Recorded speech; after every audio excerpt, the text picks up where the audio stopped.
How you doing? You know something? Yesterday I recorded a video called I'm Afraid of Change. I don't think a lot of people saw it. Here's why. I got an email from somebody I went to high school with. After all my rants that they listened to, they said, I think someone's just afraid of change. So I made a video about all the things that I am truly afraid of. But you know something? Today I erased it because I want to say a few things. We have a czar.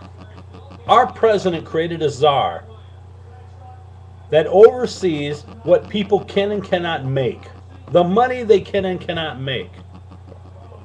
These czars that the president have created do not answer to anybody but the president. When we were created as a country, we had the legislative branch, which was the senators, the congressmen, the executive branch, which is the president, and the legislative branch, which was our courts. They kept everyone in check. But the president, our government, has now found a way around that by appointing czars. Czars answer to no one. Our opinion as Americans do not matter one single bit to the czars. They just elected a czar. I live in Michigan. There is now a Great Lakes czar who has a budget of like $5 billion. Why? Why? Don't we have a Department of Environment?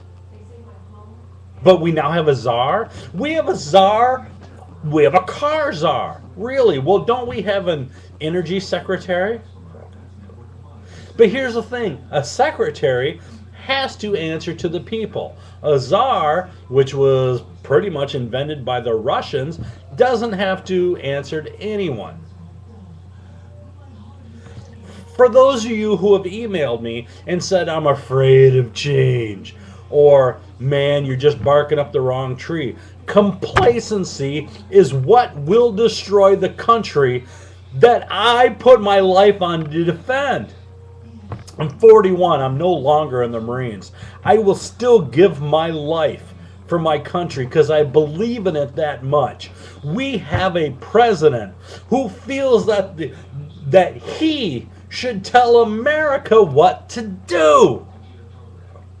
We're a country of the people, for the people, by the people, which means the citizens say we want a spokesman for us. So we elect a city council, a mayor. And then the state gets together and says, we want a spokesman. So we get ourselves a senator and a congressman. And all the states get together and say, we want a spokesman. It's called the president.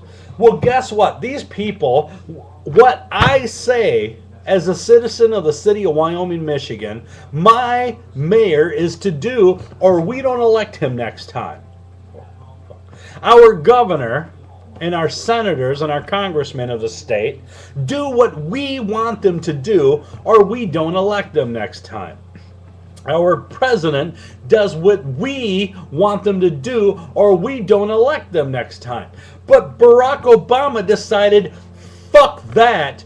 You, as citizens of the United States of America, will do what I want you to do. Period. Which means our taxes go higher. Which means we have czar of cars. We have a internet czar. Which means we have a Great Lakes czar.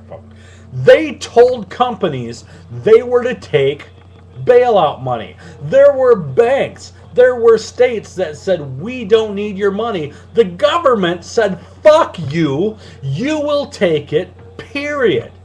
They were forced to take it.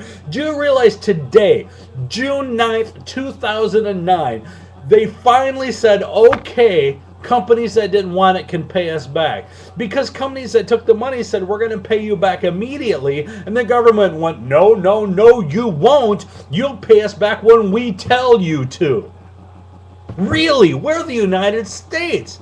We're not Russia. We're not communist China. We're not fucking Cuba. But we're running our country that way because we're allowing our lawmakers, our presidents, to get away with it. They now have czars that aren't controlled by us. Congress can't tell them what to do. The Supreme Court can't tell them what to do. Somebody said, I'm surprised we don't have a czar. We do. His name is Barack Hussein Obama. I watched 2 movies today, back to back. One was called Pay It Forward with Kevin Spacey and Helen Hunt. The movie was amazing and it touched me. The second movie was called Gran Torino with Clint Eastwood. And what it showed me is what American spirit should be. First off, instead of thinking of ourselves, we should think of people around us we can help. But not just other countries, ourselves. The second movie with Clint Eastwood told us, as cynical as we could be, we can find respect, admiration, and love in others. But right now our country doesn't want us to be that way. Our government has taken over General Motors. General Motors has told certain dealerships that they have to close. There are dealerships that are profitable, that have been around for 80, 90 years and are still profitable, that GM says, oh, you're going to close. But other ones that are losing money remain open. Well, who makes that decision? Well, since our government owns GM, and that's the other thing. Our government owns GM. It owns a controlling stake in Chrysler. It owns controlling stakes in banks. Really? How is that fair competition? If Ford wants to do something, Ford not only has to compete with other car makers, they have to compete with the government that controls what they do. Ford now has to compete with its own government. That's anti-constitutional. We want privatized health care. Obama has said that he wants military members to have their private insurance pay for injuries they sustain in combat before the government takes over. Holy shit! We've asked people to volunteer for our country, to wear the uniform, to fight for our freedoms. And when they get shot or injured, Obama wants their insurance company to pick it up instead of America. I wore the uniform. If anyone who is wearing the uniform gets hurt, I want my taxpayer dollars to go to take care of their health care because they're fighting for me. Why the hell shouldn't I fight for them? But Obama says it'll save billions of dollars if we have their insurance companies take care of it. No, it won't. It will raise premiums of those insurance companies to where people in the military just can't afford to have insurance. But he doesn't care. That's what he wants. We are losing our rights left and right in America. We're losing our ability to be free citizens. Our children, our grandchildren, our great-grandchildren will have to pay for the expense, for the money that has spent in the last 100 days. Now, I don't just blame Obama. I blame Bush. I blame Clinton. But Obama has put us into debt at a rate that has never been seen in the history of our country. He has spent more money than all other presidents combined. That is not a joke. It is a 100% fact.